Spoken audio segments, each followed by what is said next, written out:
We cannot move forward with a bottomless warren of unanswered questions surrounding that day and its aftermath. I read the official report. Every word, every page. Perhaps you should do the same. Sir, I have, and so have thousands of family members of the victims, and guess what? They have the same questions I do, and probably a whole lot more. I didn't lose a loved one on that horrible day, Mr. President, and neither did you. But since then, I, along with millions of other Americans, lost something we held true and dear for most of our lives in this great country. We lost our hope. And I'd like to believe that I'm here to restore that hope, to restore confidence in our leaders and the system that the people chose through a peaceful transfer of power. Mr. President, are you aware of the number of days it took to launch an investigation into the JFK assassination? If memory serves, I believe it was 2 weeks. Close. 17 days to be exact. Are you aware, sir, how long it took to begin the investigation into Pearl Harbor? I would say again, about 2 weeks. Close again, sir. 11 days to be exact. Are you aware, Mr. President, how long it took to begin the investigation into 9/11? I know it must have seemed like a very long time for all those grieving families. It was a very long time, Mr. President.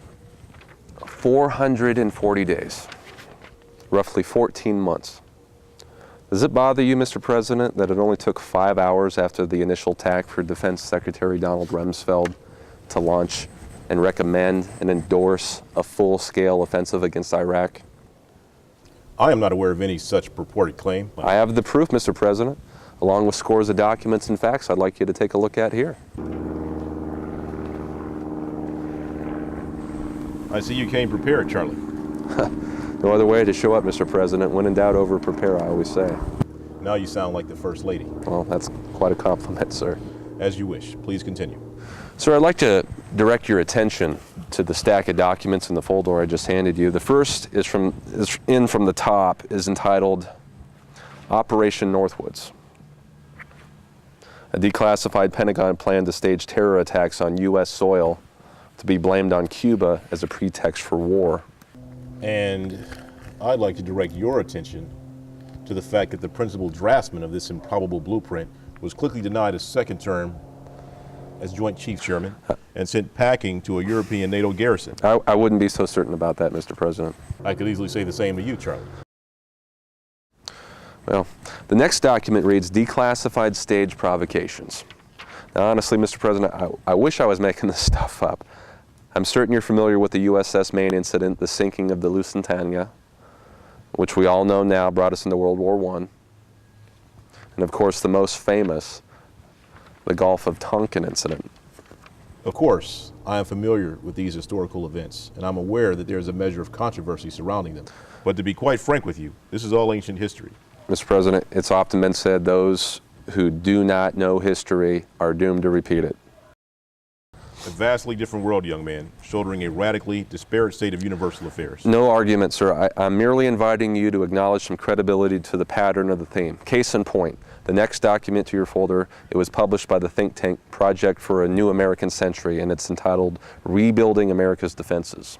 It was written by Dick Cheney and Jeb Bush, and to quote from the document, sir. Further, the process of transformation, even if it brings revolutionary change, is likely to be a long one, absent some catastrophic and catalyzing event, like a new Pearl Harbor. Touché, sir. Your thoughts on this statement, Mr. President?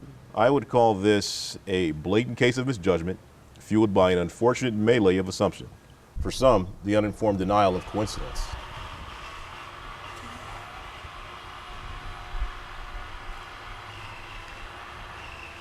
Damn White House gardeners. Well, that's an interesting angle, sir. Nevertheless, Vice President Cheney didn't stop there. In early 2008, Pulitzer Prize-winning journalist Seymour Hersh and MSNBC both reported that Cheney had proposed to the Pentagon an outrageous plan to have the U.S. Navy create fake Iranian patrol boats to be manned by Navy SEALs, who would then stage an attack on the U.S. destroyers in the Strait of Hormuz. Now, this event was to be blamed on Iran and used as a pretext for war. Now, does any of this information worry you, Mr. President? Should we just ignore it until the realities can be dismissed years from now by our children in ancient history as well? Of course this information worries me. But it is not nearly as worrisome as you sitting here today suspiciously implying that 9/11 was somehow allowed to happen or even orchestrated from the inside. Right. Mr. President, I'm not suspiciously implying anything, okay? I'm merely exposing the documents and asking the questions that nobody in power will ever look at or acknowledge. And as I stated earlier, I voted for you. I believed in your message of hope and change, a change in the fact that our government has not yet made itself open and accountable to the people. I mean, these are your words, Mr. President, not mine. I mean, the lives of thousands who were brutally cut short and those left behind to suffer in infinite pain are with me today. I mean, Mr. President, they're with me in spirit and in flesh. And the message we carry will not be silenced anymore by the media. It's not going to be silenced by the media. It's not going to be fueled by mantras insisting how they're supposed to feel, how they're supposed to act, and really deciding for them for 8 long years what can be thought, what can be said, what can be asked. And I appreciate your passion. I appreciate your conviction.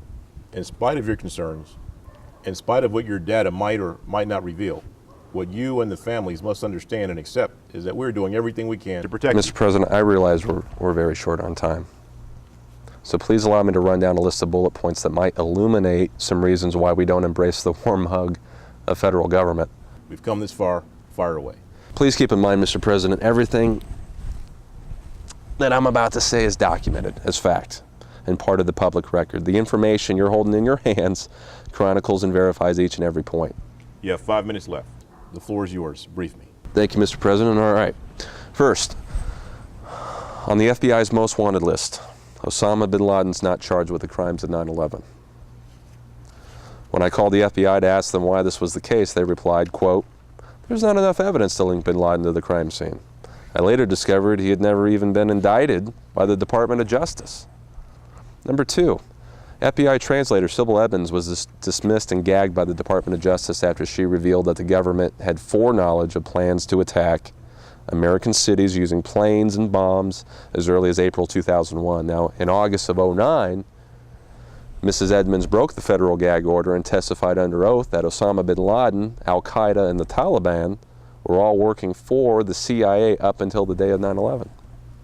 And number 3, the following is a quote from Mayor Giuliani during an interview on 9/11 with Peter Jennings for ABC News. And the quote, "I went down to the scene and we set up headquarters on 75 Barclay Street, which was right there with the police commissioner. The fire commissioner, the head of emergency management, and we were operating out of there when we were told that the World Trade Center was going to collapse. And it did collapse before we could actually get out of the building. So we were trapped in the told building him for this? 10, 15 minutes and finally... To this day, this question remains unanswered, completely ignored and emphatically denied by Mayor Giuliani on several public occasions. But you said it on ABC video with Peter Jennings in an interview that you were aware that towers were going to collapse in advance. We'd like to know who told you the towers were going to collapse in advance, sir, and also we'd like to know who else you told. Well, the fact is that I didn't realize the towers would collapse. I never realized that. If I can complete the sentence, if you give me the courtesy to complete the sentence, our understanding was that over a long period of time, the way other buildings collapse, the towers could collapse, meaning over a 7, 8, 9, 10-hour period. No one that I knew of had any idea that they would implode. That was a complete surprise. Thank you. Thank you all. And number 4, in April 2004, USA Today reported in the 2 years before the September 11th attacks, the North American Aerospace Defense Command conducted exercises simulating what the White House says was unimaginable at the time. Hijacked airliners used as weapons to crash into targets and cause mass casualties. One of the targets was the World Trade Center.